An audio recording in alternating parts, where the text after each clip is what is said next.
All right, in this video, we're going to finish up the circulatory system by talking about how the blood travels through the body, kind of the pathway that it takes.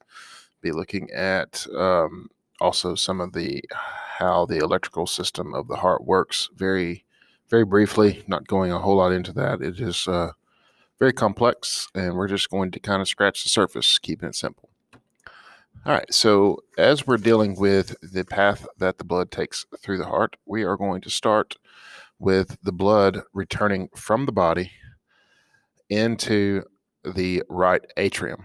And so remember, as blood returns to the body, it is coming through veins. And here you have this SVC, IVC. They stand for superior and inferior vena cava, these giant veins that come from the head and from the rest of the body down here. And basically, they're all emptying into this right atrium. And as they empty into the right atrium, they don't have any oxygen because, of course, they have spent all that blood has spent all of its oxygen going out and feeding the rest of the body. And so from the right atrium, as you can see here, it's filled with blue blood. Blood is not actually blue, but the blue just represents no oxygen.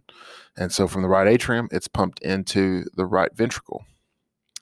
All right, and from the right ventricle, it is pumped away from the heart. So if it goes away from the heart, it's in an artery.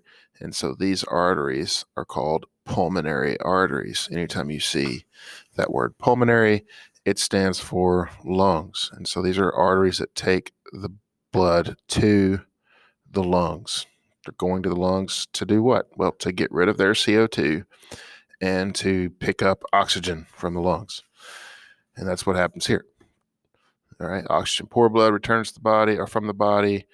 Got that, picks up that oxygen in the lungs. It goes back to the lungs or back to the heart from the lungs via pulmonary veins, right? Pulmonary veins return to the pulmonary veins return to the heart. And that's what we're down here. I'm actually in the wrong spot. There we go. Pulmonary veins to the heart via the left atrium. So the left atrium is going to fill with this blood that has come straight from the lungs. From the left atrium, it's going to pump into the left ventricle. And from the left ventricle, that oxygenated blood is going to go into this giant artery called the aorta. And the aorta is this big artery, and from it branches off into other arteries that go to the head, to the rest of the body, and it goes from the body. I'll just do this picture. This kind of shows you the whole thing. To the body to get rid of oxygen, to pick up CO2, and then the whole thing starts over again. And so a couple of rules that will help you to remember. It always goes from atrium to ventricle, and it goes from the right side to the lungs, from the left side to the body. And remember, it gets rid of CO2 in the lungs and picks up oxygen in the lungs. In the body, it gets rid of oxygen, it picks up CO2. And I think those little tricks will help you. But ultimately, this isn't that hard to understand. You just kind of go over it a couple times and it'll make sense. All right, and this just to show you the difference between the left and right ventricle. Think about where it's going. So the right ventricle is just pumping the blood out to the lungs, which is not very far away from the heart. And so the right ventricle has a much thinner wall, much thinner muscular wall, because it doesn't have to pump that blood as hard, as fast, with as much pressure. The left ventricle, however, is this really big chamber, mostly because it's just a big old muscle. And so it is pumping blood out to the head and the rest of the body. And so lots of muscle, lots of pressure coming from that. And so this aorta has to be able to withstand quite a bit of pressure that's immediately going out from the left ventricle. So that's the difference there.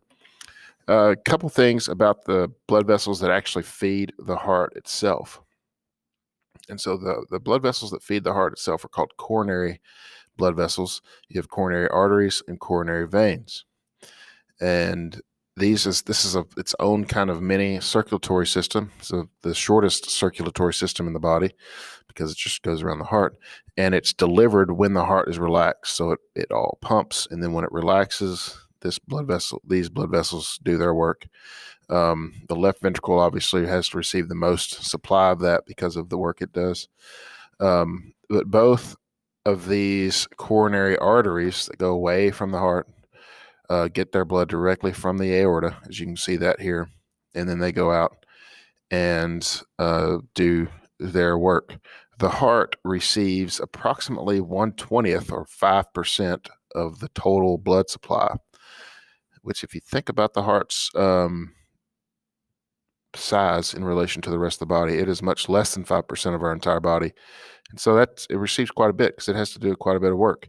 And when you hear someone having a heart attack, typically it's because one of these coronary vessels has a blockage in it, and that portion of the heart is not receiving oxygen. That portion of the heart shuts down, and that causes a heart attack. And so heart disease is basically where a portion of your heart is not functioning like it should be. And if you remember, the heart acts as kind of one unit. And if 20% of the heart is dead, then the heart is 20% less efficient. And sometimes someone who has heart disease, the doctor will say, well, your heart is operating at 70% or something along those lines. It's because a portion of their heart has died because of heart disease, because of a coronary blockage. And that's how that works. So a little bit about the electrical activity of the heart. We've talked about depolarization and all that stuff with the nervous system. So very similar ideas here. You have action potentials, thresholds, all of that sort of thing. The heart depolarizes and contracts without nervous system stimulation. The rhythm can be altered via the autonomic nervous system, because if you have, think about your fight or flight response. If the brain says, hey, we need more blood, then the heart can be manipulated that way, but it doesn't need to be manipulated that way. This coordinated heartbeat is a function of, let's see if I've got a picture of that. I don't think I do, actually. But all throughout, and we talked about this actually in a previous video, all those gap junctions between the cardiac muscle cells basically serve as electrical conduits. And so there's this portion of the heart that is basically called the pacemaker, and we'll look at that in just a second, that is going to send out these pulses, and those pulses are distributed through those gap junctions, and they coordinate this kind of simultaneous depolarization, or not necessarily simultaneous, but kind of synchronous depolarization, where parts of the heart are firing at different sections in this very, very normal rhythm. Our heart has this very normal rhythm, and it kind of goes, just like you would think it would go: right atrium, right ventricle, left atrium, left ventricle, right? Pumps in that order. And if you've ever seen like an EKG, echocardiogram, they're basically measuring the heart's electrical current and understanding that those little jumps represent the heart's contraction.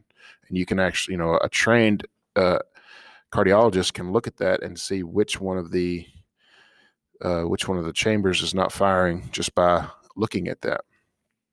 Let's go back to this intrinsic conduction system here.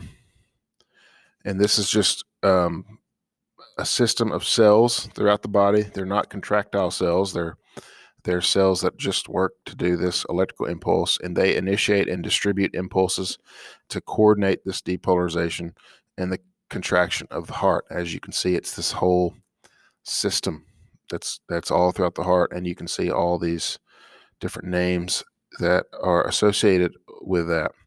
We're only going to be looking at one of these things, and this is called the pacemaker, or the sinoatrial node. Sino means space, atrial means atrium because it's in the right atrium, and node means node.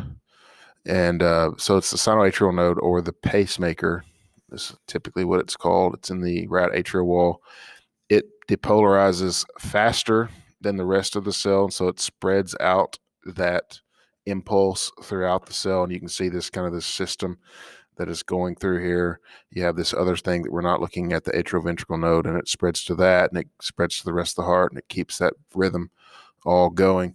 And someone who has arrhythmia, where this whole system is not functioning properly, they will oftentimes have to have an artificial pacemaker inserted into their heart. And the purpose of that pacemaker is just to send out a regular electrical shock that stimulates the system to do what it was made to do, But so if this little portion right here breaks, the whole thing kind of shuts down. And so the pacemaker then serves the role of that sinoatrial node, or what our natural pacemaker is.